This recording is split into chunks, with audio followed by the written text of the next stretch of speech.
아멘을 크게 하셔야 돼요. 아멘. 믿습니다. 아멘. 새해가 되면은 많은 사람들은 자신이 바라는 바 마음의 소원이 이루어지기를 바라고 기대하는 것을 보게 됩니다. 그렇다면은 성도 여러분들께서도 이루어지기를 바라는 마음의 소원이 있으신가요? 이루어지기를 바라는 마음의 소원을 가지고 사시려고 해요? 그냥 되는 대로 그럭저럭 이렇게 사시려고 해요. 마음의 소원을 가지셔야 됩니다. 마음의 소원을 가지시고 그 마음의 소원이 이루어지도록 기도할 때 하나님이 이루어 주셔서 우리의 생애를 아주 복되게 해 주십니다. 그러시면은 마음의 소원이 있으시다면은 마음의 소원이 무엇입니까? 여러분들의 마음의 소원이 무엇이에요? 네. 나에게 하나님이 이루어 주시기를 바라는 소원이 무엇이냐는 거예요. 이 소원이 있어야 되지 않겠습니까? 그 소원이 뭐예요? 돈 없이 살 수 없는 세상이라고 여겨져 돈을 많이 버는 것이 소원일 수도 있고 건강하게 되는 것이 소원이라고 여길 수도 있고 또 결혼을 해야 될 당사자들은 결혼을 소원으로 여길 수도 있고 직장을 구하는 등 이 모양 저 모양 꿈꾸고 이루어지기를 바라는 것이 많이 있겠지만은 이런 것들은 보이는 것들, 육적인 것들에 대한 소원이에요. 우리는 모두 땅에 발을 딛고 살아야 하는 인생들이기에 이런 것들도 이루어져야 하는 거예요. 그러나 이런 것들만 이루어지면 안 되는 거예요. 이런 것들이 이루어져야 되지만 이런 것들만 이루어지면 안 돼. 왜냐하면 그런 육적인 필요를 만족시켜주는 것은 우리들에게 영혼의 필요를 만족시켜줄 수 없는 거예요.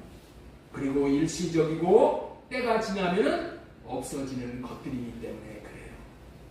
그렇기 때문에 우리는 정작 자신에게 꼭 이루어져야 할 소원은 어떤 것인가를 알고 그것이 이루어져야 영원히 행복하고 성공적인 인생을 살 수 있는 줄 알아야 돼요. 자, 그렇다면 영원한 기쁨을 누리고 영원한 행복을 누릴 수 있으므로 성공적인 인생을 살 수 있도록 해주는 소원, 소망, 꿈이 무엇이겠냐? 결론부터 말씀을 드린다면 답은 하나님의 마음인 거예요. 하나님의 마음. 그래서 오늘은 하나님 아버지의 마음이란 제목하에 첫 번째로 전해드릴 말씀은 예수님처럼 아버지의 마음을 갖고 사는 것이 소원이 되어야 한다. 우리 한번 따라서 한번 하겠습니다. 예수님처럼 아버지의 마음을 갖고 사는 것이 소원이 되어야 한다. 아버지의 마음을 사는 것이 소원이 되어야 한다. 다시 한번 읽겠습니다. 예수님처럼 아버지의 마음을 갖고 사는 것이 소원이 되어야 한다. 우리가 하나님 아버지의 마음을 받아 아버지의 마음을 알고 아버지의 마음으로 살 수 있다면은 최고로 행복하고 최고로 성공적인 인생을 살 수 있는 거예요. 영적으로 천국이 무엇인가 하면은 천국은 하나님 아버지의 마음이 천국이야. 천국이 뭐라고요?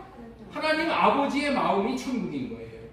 우리 마음에 하나님 아버지의 마음이 있으면 천국이고 하나님 아버지의 마음이 없으면은 지옥과 흡사한 거예요.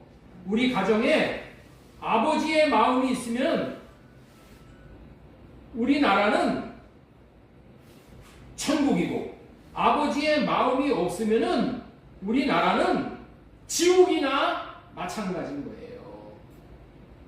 우리나라 국회에 아버지의 마음이 있으면은 천국이고 아버지의 마음이 없으면은 지옥이나 마찬가지인 거예요.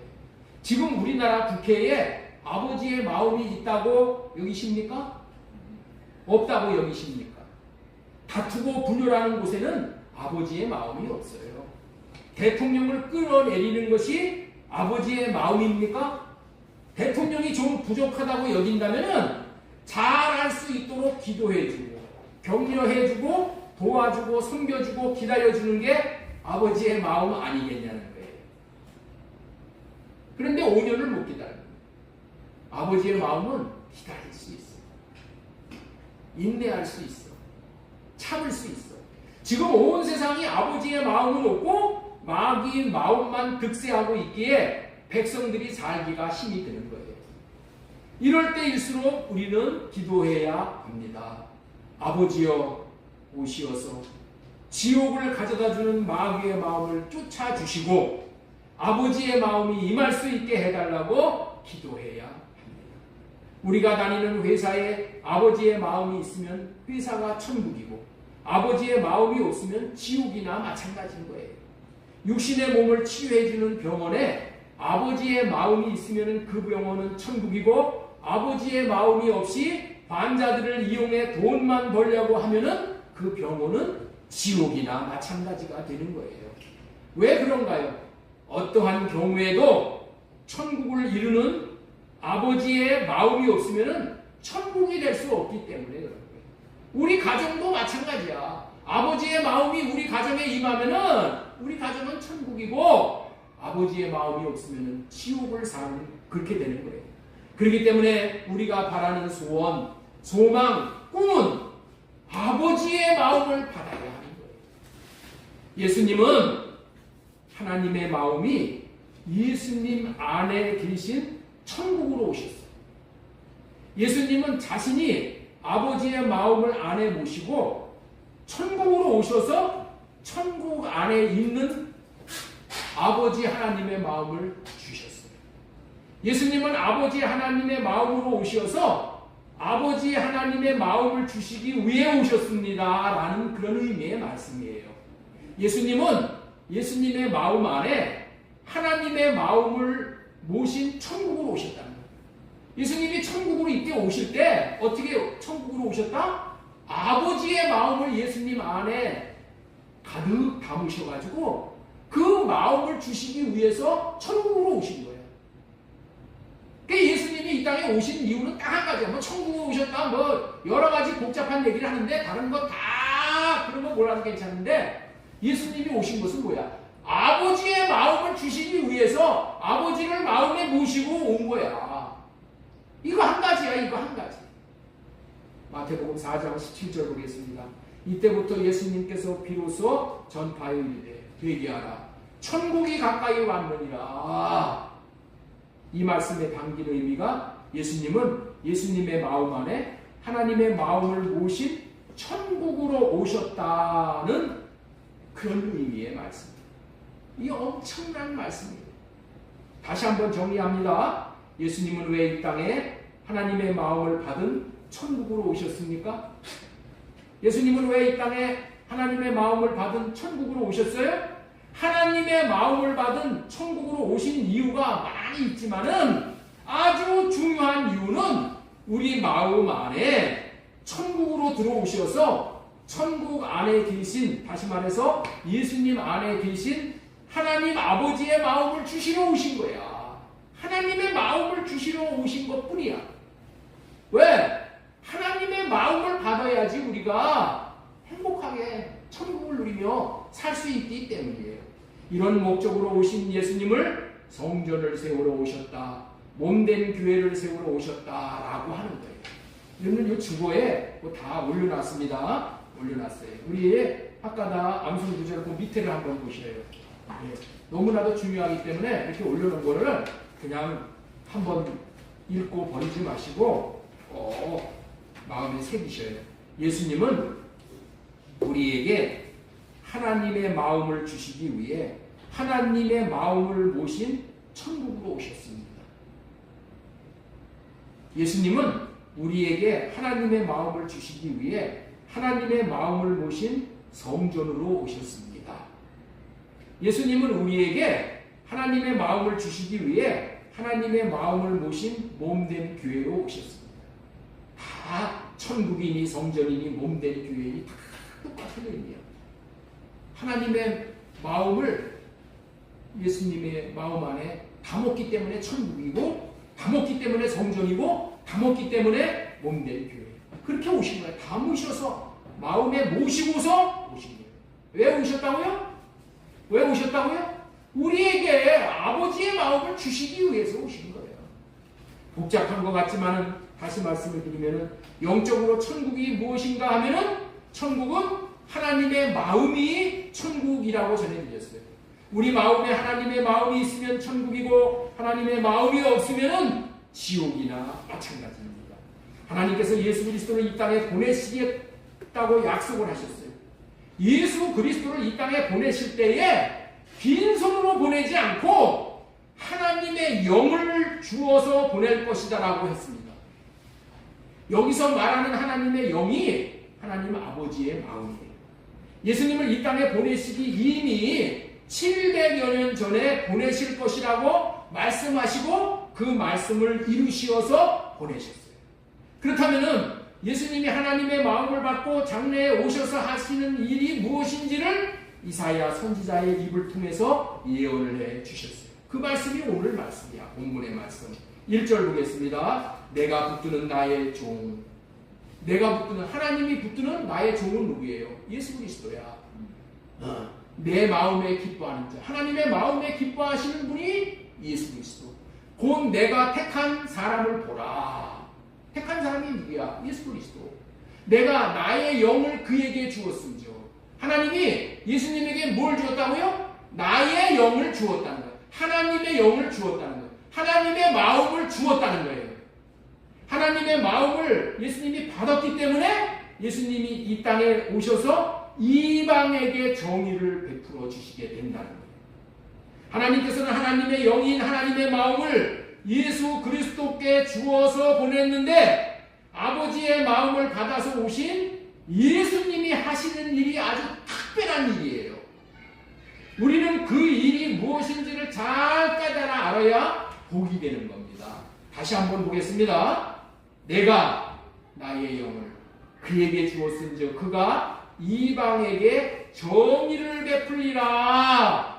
예수 그리스도가 하나님 아버지의 마음을 받아서 오시니 하시는 일이 세상 사람들, 세상의 권력자들과는 완전히 다른 일을 하셨어요.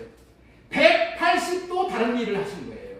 그것은 이방인에게까지 정의를 베풀 것이라고 하시는 거예요. 원래 이방인들은 하나님을 모르기 때문에 모두 죄 때문에 지옥 갈 자들이야. 다시 말해서 저와 여러분 같이 유대인이 아닌 사람을 말하는 거예요. 그들에게 정의를 베푼다고 약속을 하시는 말씀이 오늘 본문의 말씀인데, 그렇다면은 하나님이 베푸시는 정의가 무엇이냐는 거예요. 여기서 하나님이 베푸시는 정의가 무엇이냐는 거예요. 이방인들 사이의 정의는 잘못한 자들의 잘못을 까발리는 거야. 다 드러나게 하는 거야. 드러나게 해가지고 죄를 드러나게 해서 이 법대로 두둥겨 잡는 것이 정의를 시행하는 거예요. 이게 이방인들이 하는 거고 이방 나라에서 하는 거야. 지금 이러한 모든 일들이 이 땅에 벌어지는 거예요. 네, 다 죄 때문에 죄를 까발려가지고 때려잡아가지고 고소해서 그 벌 주는 거야. 이게 정의야. 법을 어긴 자는 벌 받는 게 정의야. 이게 세상의 법이야. 세상의 정의야. 그런데 여기서 하나님이 시행하시겠다는 정의는 그런 차원과는 180도 다른 거예요. 여기서 베푸는 정의는 잘못해서 벌받아야 할 자들, 잘못해서 지옥불에 떨어져 던짐받아야 할 자들도 일단은 살려내는 것이 정의라는 말이야. 정의라는 말은 옳은 것이라는 말이잖아요. 이 정의라는 말의 이해를 돕기 위해서 이렇게 예를 들어서 설명을 드리겠습니다. 여름철 홍수가 나서 10명이 한강물에 막 떠내려오는 사람들이 있었어. 10명. 그런데 5명은 흰 옷 입고 5명은 빨간 옷을 입었어. 난닝구를 입었어. 그랬더니 강둑에서 보는 사람들이 야 저기 빨간 옷 입고 떠내려오는 저 5사람은 평상시에 강도짓 많이 한 놈들이니까 죽게 내버려 둬. 죽게 내버려 둬. 또 좋은 일을 많이 한 저 흰 옷 입은 5사람들 떠내려오는데 야 저 사람들은 건져주자 라고 말을 하지 않잖아요. 그렇죠? 아이 떨어져서 떠내려와서 다 죽어나가는 사람인데 무슨 잘한 사람은 건져내고 잘못한 사람은 그냥 죽게 떠내려가게 이렇게 하지 않잖아. 뭐가 정의야? 살려내는 게 정의야. 일단은 죽어 떠내려가는 자는 살려놓고 보는 거야. 그렇게 하는 것이 옳은 일이라는 의미예요. 정의라는 의미예요. 이게 하나님 나라에서의 정의인 거예요. 하나님 나라에서의 정의는 살리는 거야. 살리는 게 정의야. 오늘도 제가 교동 좀 묵상 기도할 때 말씀을 전했잖아요. 예. 하나님은 심판하려 하심이 아니라 우리를 사랑하기 때문에 살리려 오셨다는 거예요. 살리려. 하나님의 나라의 정의는 살리는 거야. 살리는 거. 여러분들은 지금 세상이 어떻다고 생각하셔요? 세상이 지금 어떻게 돌아가요? 죄 있다고 생각하면은 일단은 어떻게 돼? 다 끄집어내가지고 그 죄를 빌미로 해서 다 쓸어버리잖아. 그리고 어떻게 해? 지가 그 자리에 올라가는 거예요. 일단은 죽여놓고 지가 올라가는 거예요. 아니 죄가 없으면은 죄를 만들어가지고 덮어 씌워서 죽여놓고 자기가 올라가서 자기 세상을 만들려고 하는 게 이 세상이에요. 그러나 하나님의 나라인 예수 그리스도의 나라는 일단 살리고 보는 거야. 일단은 살리고 보는 거야. 살려놓고 죄는 나중에 회개하도록 하고 돌이킨 그런 사람들, 그런 사람에게 하나님 아버지의 마음을 주셔서 그들도 남을 살리는 삶을 살게 하는 것이 이게 하나님의 나라야. 이 나라가 좋은 나라야. 할렐루야. 만약에 죄인은 남을 살리는데 내가 손해봐야 된다면 손해도 감수하는 거야. 다른 사람을 살리기 위해서는 내가 죽는 일이 있다. 죽어야 된다. 그러면 나는 죽더라도 다른 사람을 살리는 거예요. 이게 하나님 나라의 정의라는 거예요. 여기서 상한 갈대를 꺾지 아니하며 꺼져가는 등불을 끄지 아니하고 진실로 정의를 시행한다. 정의를 실행한다는 얘기가 이런 의미야. 예수님이 이렇게 장차 나타날 메시아 구세주는 이런 일을 행할 것이라는 거예요. 이런 일을. 이런 정의를 행할 것이라는 거예요. 이런 정의를 행할 사람을 내가 너희들에게 보낼 것이다 라고 예수님이 오시기 700여 년 전에 이사야 선지자를 통해서 먼저 말씀하십니다. 이사야 42장 1절 보겠습니다. 내가 나의 영을 그에게 주었은즉 그가 이방에 정의를 베풀리라. 3절 보겠습니다. 상한 갈대를 꺾지 아니하며 꺼져가는 등불을 끄지 아니하고 진실로 정의를 시행할 것이며. 4절 보겠습니다. 그는 쇠하지 아니하며 낙담하지 아니하고 세상의 정의를 세우기에 이르리니 섬들이 그 교훈을 앙망하리라. 왜 낙담하고 왜 쇠해져 버려요? 예? 다른 사람을 살리는데 내가 힘이 드니까 중도에 어떻게 돼요? 선을 행하다 낙심하는. 그런데 우리 주님은 낙심하지 않는다. 끝까지 이 남 살리는 일 살려낼 때까지 쇠하지도 않고 낙담하지도 않고 이 정의를 이루시는 우리 주님이심을 우리는 보았잖아요. 그렇다면 예수님께서 이렇게 일단 살려놓는 그런 일을 어떻게 하실 수가 있냐는 거예요. 어떻게 예수님이 이 일을 하실 수가 있냐는 거예요. 하나님의 영인 하나님의 마음을 하나님께서 예수 그리스도께 주셔서 가능한 거예요. 그렇습니다. 예수님은 하나님 아버지의 마음을 받았으니 하나님의 마음이 있으니 이런 일을 할 수가 있으셨던 거예요. 그렇기 때문에 우리도 이런 삶을 살 수 있기 위해 하나님 아버지의 마음을 받기를 소원해야 하는 거예요. 하나님의 마음을 못 받으면 이런 일을 우리는 할 수가 없어. 예수 그리스도도 이런 일을 감당하기 위해서 하나님의 마음을 받았다. 그래서 예수님이 성령을 받음으로 말이야 이런 일을 하겠다. 이사야 42장 3절 상한 갈대를 꺾지 아니하며 꺼져가는 등불을 끄지 아니하고 진실로 정의를 시행할 것이며.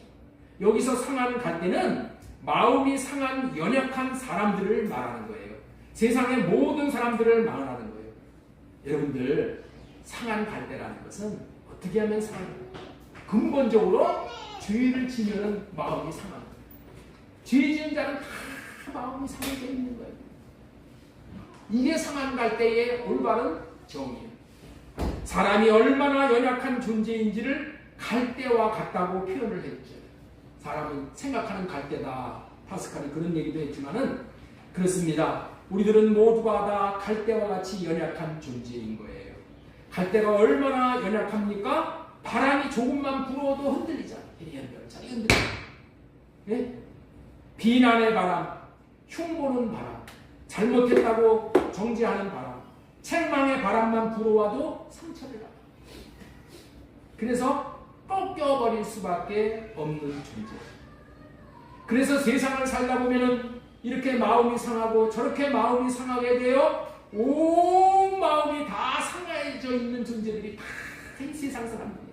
그래서 조금만 누가 무슨 말만 해도 그냥 막 혈기를 부리고 그냥 괴팍한 성질을 드러내고 이런 것들이 다 뭐예요?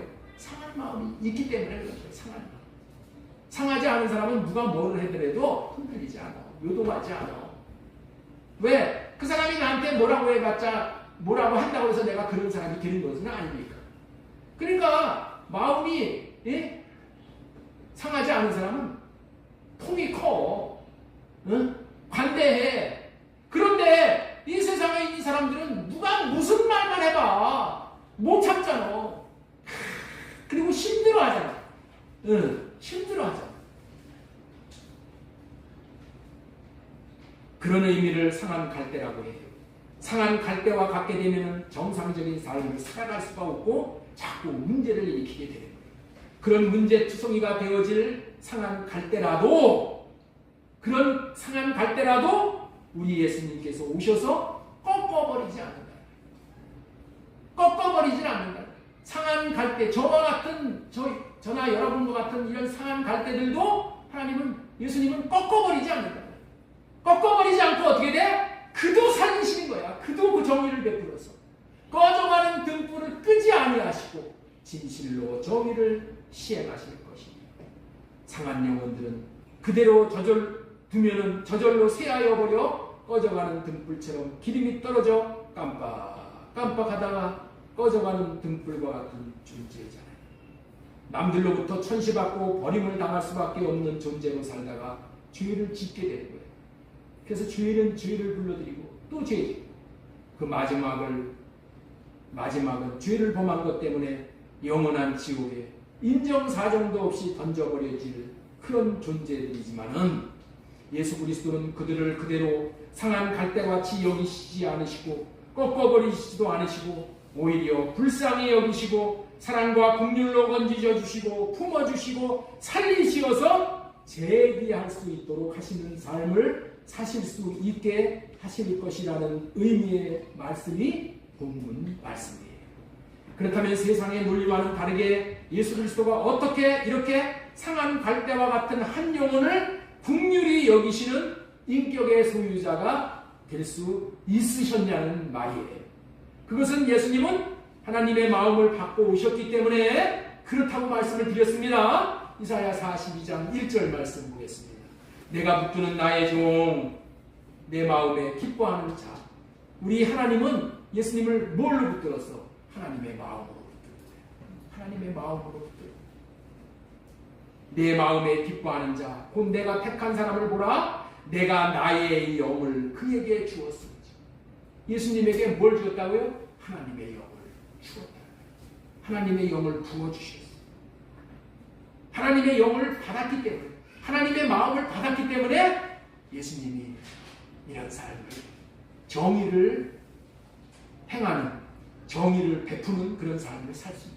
정의가 뭐라고 그랬죠? 민주사님, 정의가 뭐라고 그랬어요? 네? 정의가 뭐라고 그랬어요? 대답들 좀 해보시죠. 예? 살리는 거, 살려내는 게 정의야. 살리고 보는 게 정의야. 예? 우리 가정에서 이런 마음을 가져요. 예. 아내가 힘들어하고 뭐 어떻게 뭐 짜증내고 뭐 이런 데 할 때도 지금 상한 심령이고 일단은 살려내고 보자. 살려내고 봐야 됩니다. 나중에 할 말은 나중에 해. 살려내고 할 말 나중에 해. 그리고 관계는 나중에 회복하는 거야. 일단은 살려내야 돼. 일단은 살려내는 거야. 예수 그리스도께서 하나님의 영이신 하나님의 마음을 주시고 이렇게 하나님의 마음을 나타내어 만인을 회복시키시고 살리시는 일을 예수님이 할 수 있도록 하셨던 거예요.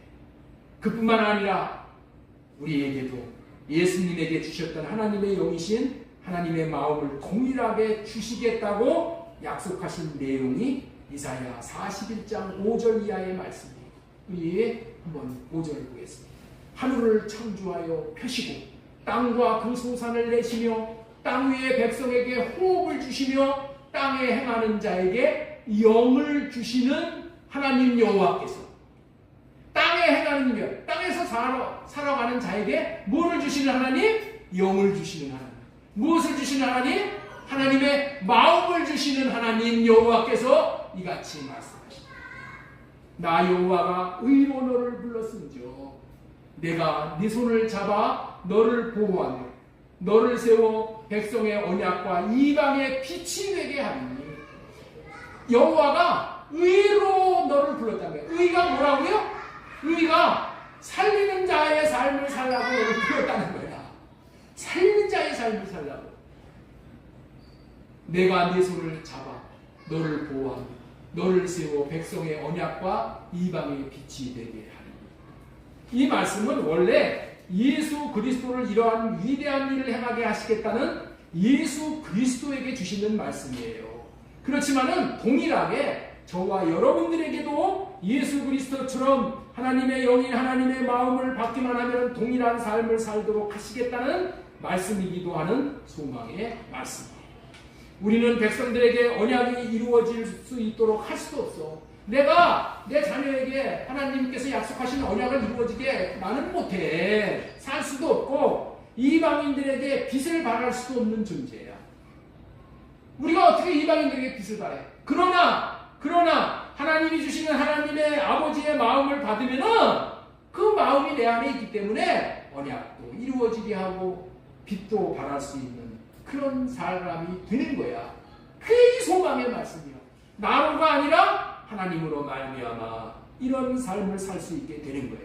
하나님께서 하나님의 마음을 주셔서 우리들도 눈먼 자의 눈을 밝히는 삶을 살 수 있도록 하십니다. 갇힌 자를 감옥에서 이끌어내어 자유케 하며 그 감에 앉은 자들을 감방에서 나오게 하는 최고로 가치 있는 삶을, 다시 말해서 사람 살리는 삶을 살 수 있도록 해주시겠다라는 약속이야. 우리들과 같은 자들도 예수님처럼 하나님의 마음을 나타내므로 상한 갈대와도 같은 영혼들을 천대하여 꺾지 아니할 뿐만 아니라 오히려 상한 마음을 어루만지고 위로해주며 참된 치유와 회복을 줄 수 있는 사람들이 되어져 서로 위로하고 서로 돕고 서로 섬겨서 사람 살리는 백성들로 세워주시겠다는 약속의 말씀입니다. 여러분들 얼마나 감사해요. 일평생 내가 이 땅에 살면서 사람 살리는 삶을 살다가 하나님 앞에 갈 수 있다는 것은 너무나도 귀한 그런 삶 아니겠어요? 이사야 42장 6절 말씀 보겠습니다.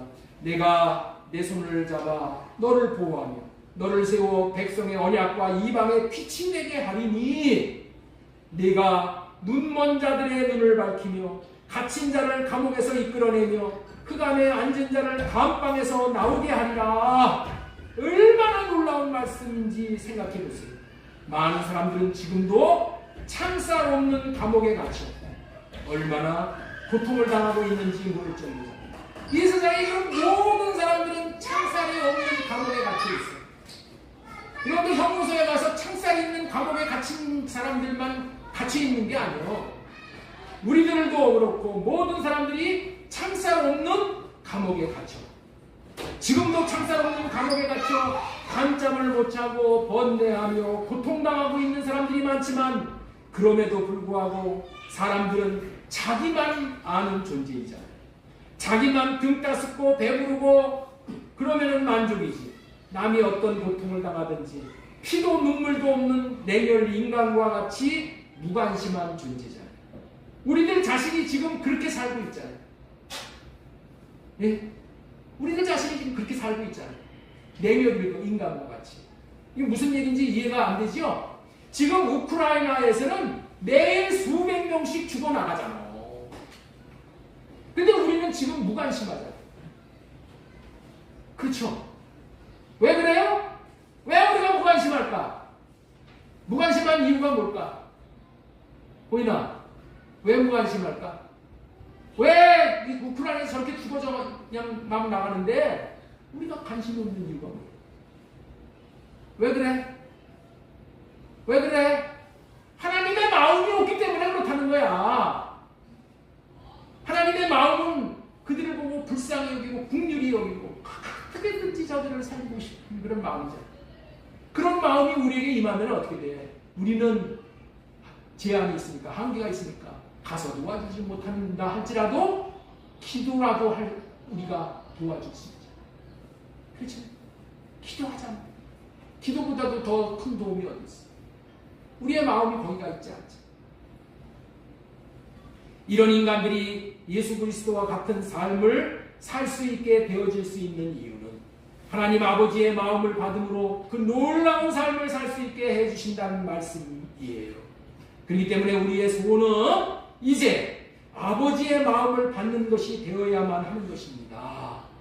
아버지의 마음을 받을 때에 우리들을 통해서 많은 사람들이 흑암에 갇힌 창살 없는 감방과 지옥과 같은 삶에서 나오게 되어지는 거예요.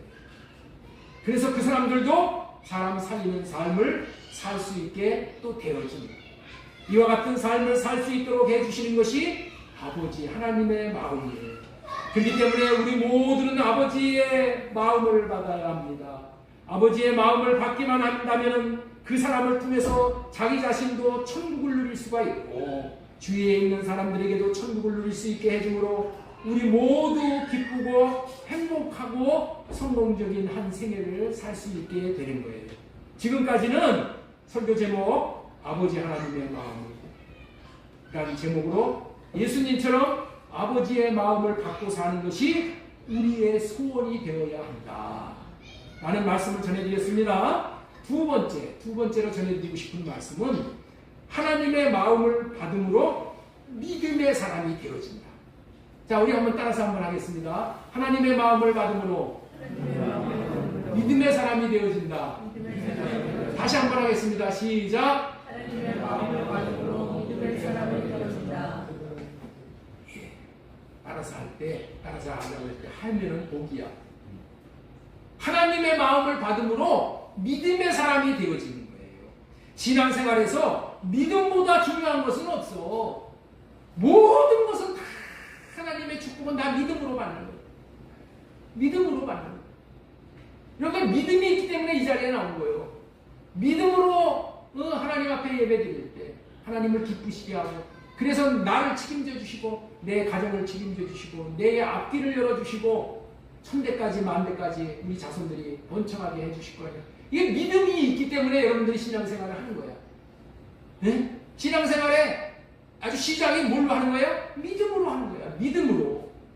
그렇죠? 그래야 안 그래요? 믿음이 없으면 하나님을 기쁘시게 할 수가 없어. 믿음으로 복을 받는 거야. 믿음이 있어야 되는데 믿음이 없는 거야 우리가. 그래서 하나님의 마음을 받음으로 믿음의 사람이 되는 거야. 우리가 믿음의 사람이 되어지기 위해서는 하나님의 마음이 내 안에 와야 돼. 그래야지 믿음이 시작이 되는 거야. 하루는 회당장 야이로의 딸이 죽어감으로 회당장 네? 시나고기라고 해요. 유대인들은. 그 회당의 장이야, 장. 우두머리. 회당장의 딸 야이로라는 딸이 있었는데 야이로의 딸이 병이 걸려서 죽어가는 거야. 죽어가서 예수님께서 고쳐주러 이 길을 가시는데 이 회당장이 야이로의 딸을 고쳐주러 이제 그 집을 향하는데 12해 혈유병으로 고생하던 여자가 하나님이 주시는 마음을 통해서 예수님의 겉옷가만 만져도 병을 고칠 수 있다는 그런 믿음이 생겼어. 그래서 그 믿음으로 예수님의 겉옷을 만짐으로 혈유병을 고침받는 구원을 받는 것을 경험하게 해요. 병으로부터 구원을 받는 거예요. 자, 우리 9장 20절 마태복음 9장 20절 보겠습니다. 12해 동안이나 같이 읽겠습니다. 시작. 12해 동안이나 혈유증으로 앓는 여자가 예수님의 뒤로 와서 그 겉옷가를 만지니 이는 제 마음에 그 겉옷만 만져도 구원을 받겠다 하니라. 자, 이 말씀은 우리에게 놀라운 비밀을 알려주는 아주 복된 말씀이에요. 혈유병이란 하혈을 하는 병이잖아요. 12년이나 하혈을 하는 여인은 그 당시에는 하혈을 아주 부정한 여자고, 하혈하는 여자는 아주 부정한 여자야. 부정한 여자는 절대 사람과 접촉을 하면 안 돼. 그래서 격리해서 살아야 돼. 격리되어서 지내려야 하는 그런 병에 걸린 여자인데, 그럼에도 불구하고 예수님이 이렇게 길을 가시는데 많은 사람들이 따라오는데 그 사람들의 틈을 비집고 들어가서 예수님의 옷에 손을 대기만 한다면은 자신의 부정이 퍼지게 하는 죄를 예수님을 만나려면 어떻게 돼요? 격리되어서 살아야 되는데 거기를 들어가니까 뭐야? 이거 죄 짓는 거야. 율법을 범하는 죄를 짓는 거야. 그런데 죄를 짓는 것임에도 불구하고 예수님의 옷에다가 손을 댄 거예요. 예수님의 옷에다가 이 혈유병 앓는 여자가 예수님의 옷에 손을 댄 거예요.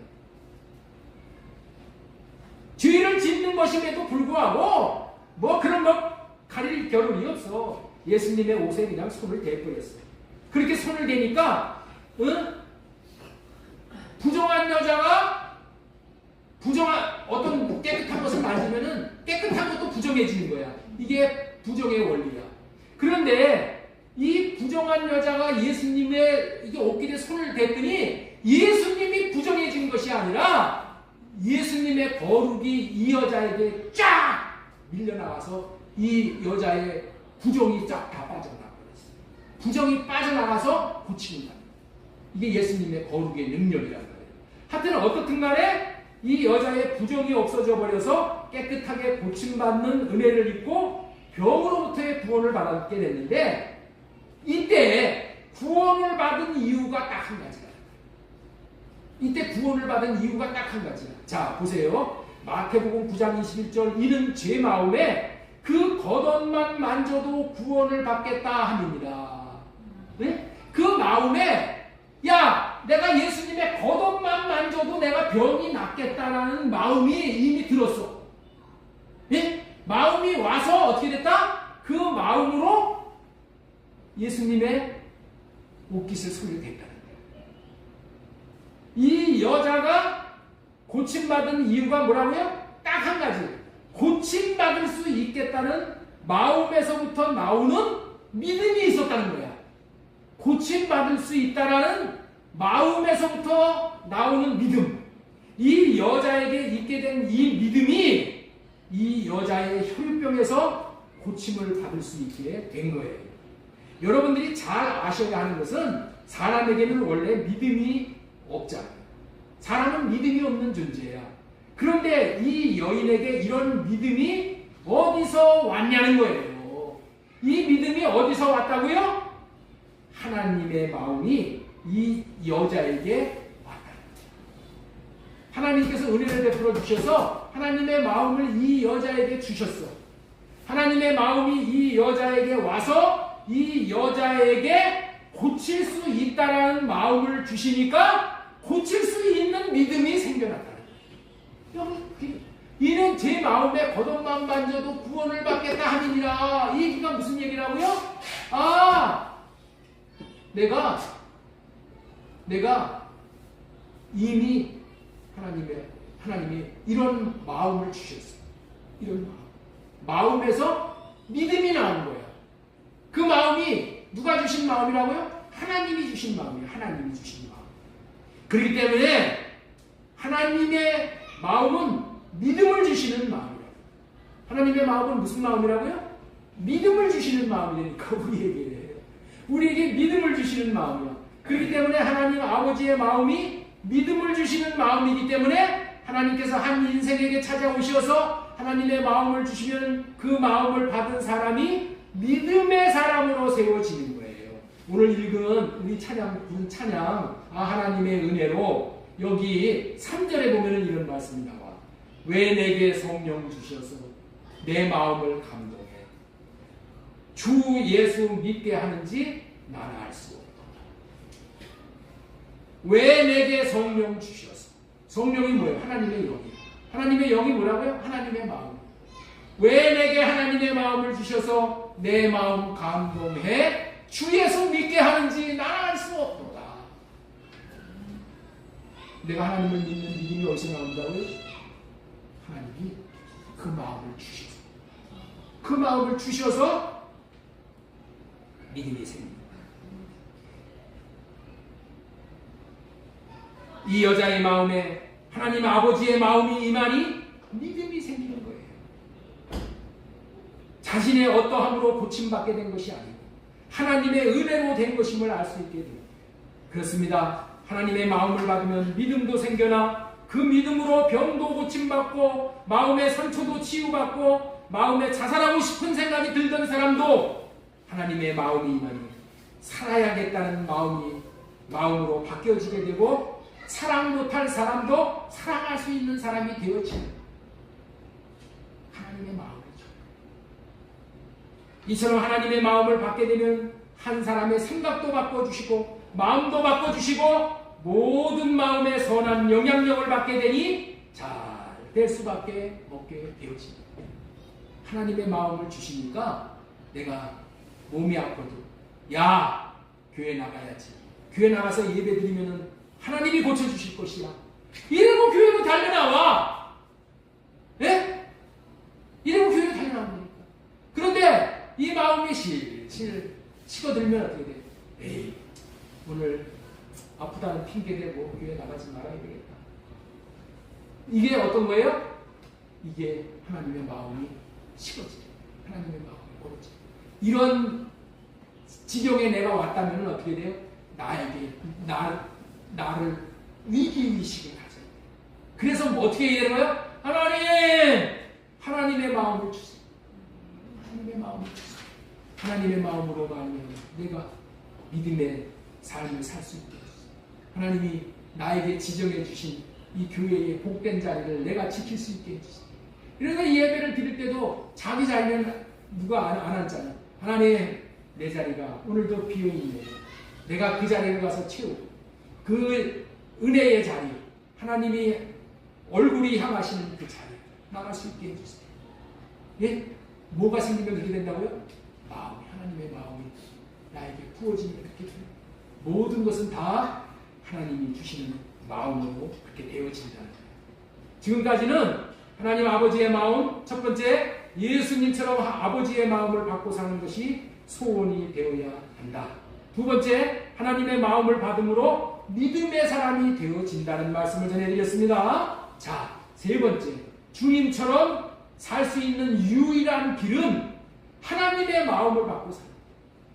우리는 주님처럼 살아야 되잖아요. 예. 주님, 그의 안에 산다고 하는 자들은 예수님처럼 사는 그런 삶을 살아야 된다고 우리 요한일서 2장 6절에 말씀하셨죠. 우리는 예수님처럼 살아야 돼요. 예수님처럼 우리를 살라고 본으로 오셨습니까? 이사야 61장에서도 장래에 예수 그리스도가 구원자로 오시어서 하는 일이 어떤 일일까가 예언이 되어 있는데 7가지의 일을 행한다고 말씀을 하셨어요.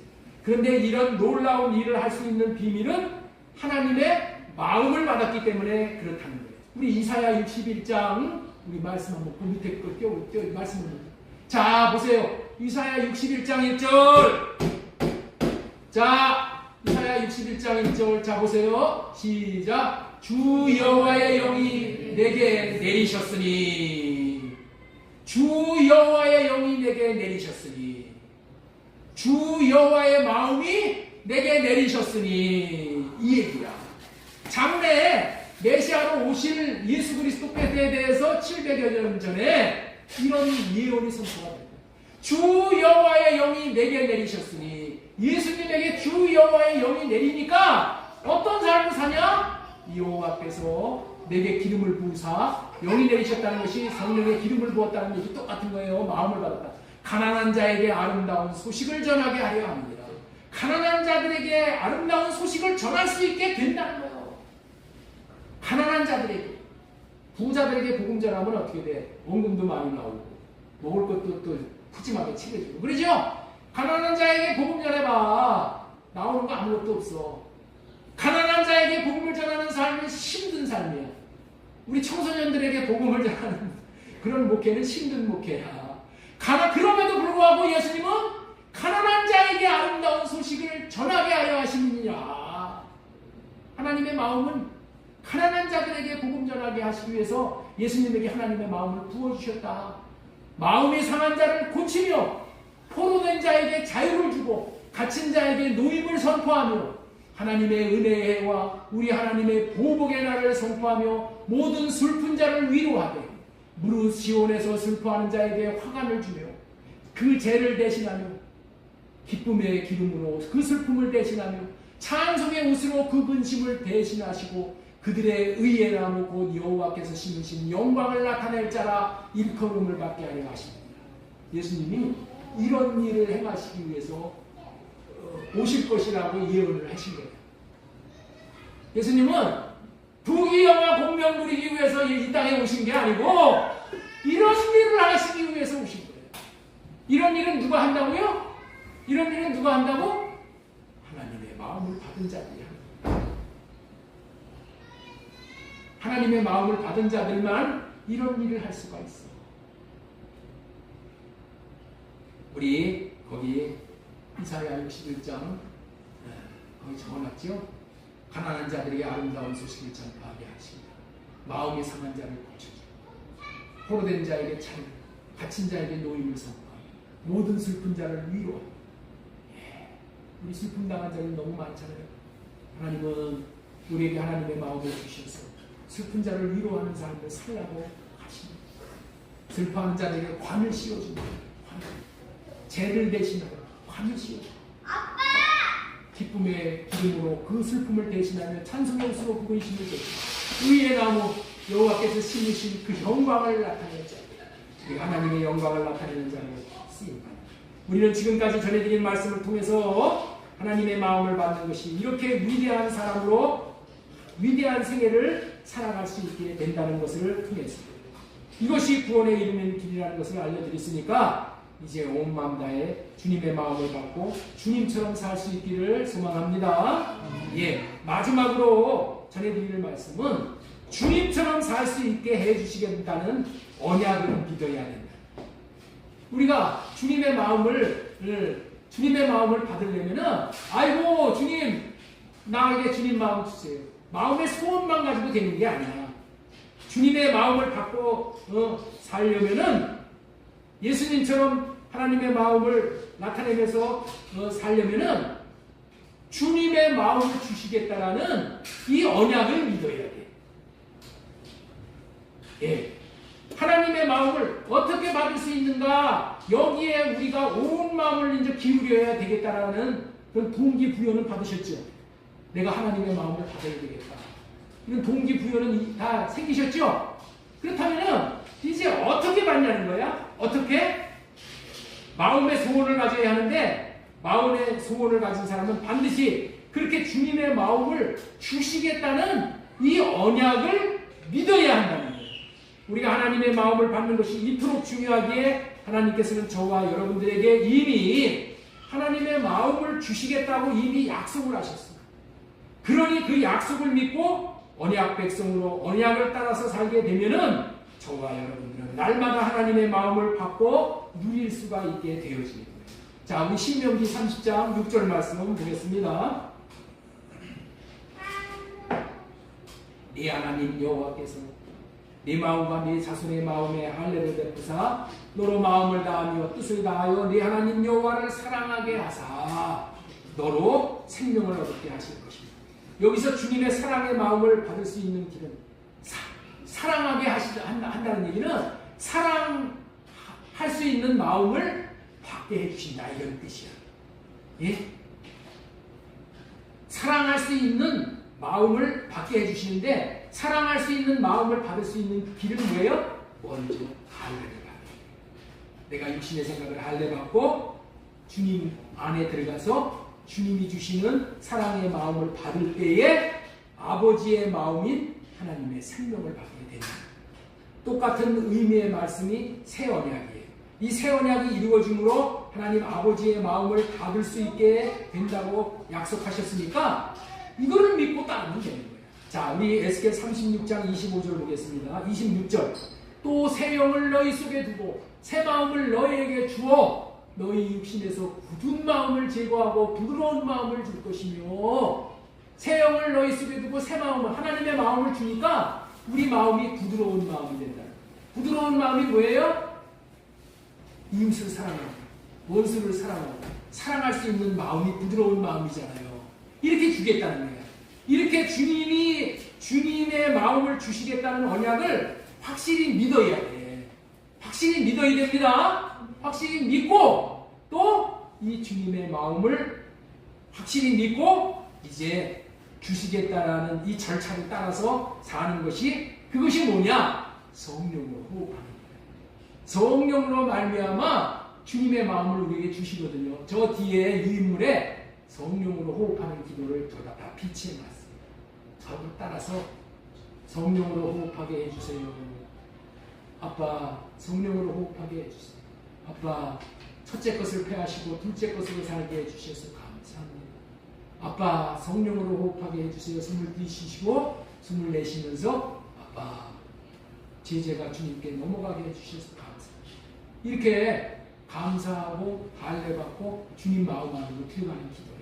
그래서 주님 안에 들어가서 주님이 주시는 마음을 받는 것이 아버지 하나님의 마음을 받는 여러분들 있죠? 그렇게 한번 살아보셔야 돼요. 제가 좋기 때문에 이게 살 길이기 때문에 생명의 길이기 때문에 이거를 여러분들에게 안내를 해드리는 거예요. 에이 그까짓 거 봐. 그까짓 거 뭐. 그까짓 게 아닙니다. 문득이 집사님 네. 뭐가 아니라고요? 그까짓 게 아니야. 생명길을 가는 겁니다. 네. 이렇게 주님의 마음을 주시겠다는 언약을 확실히 믿고 성령으로 호흡함으로 회개하여 할례의 삶을 살 때에 사랑할 수 있는 주님의 마음을 주시어 구원을 날마다 경험하고 하나님이 나타나심을 경험할 수 있기를 축원합니다.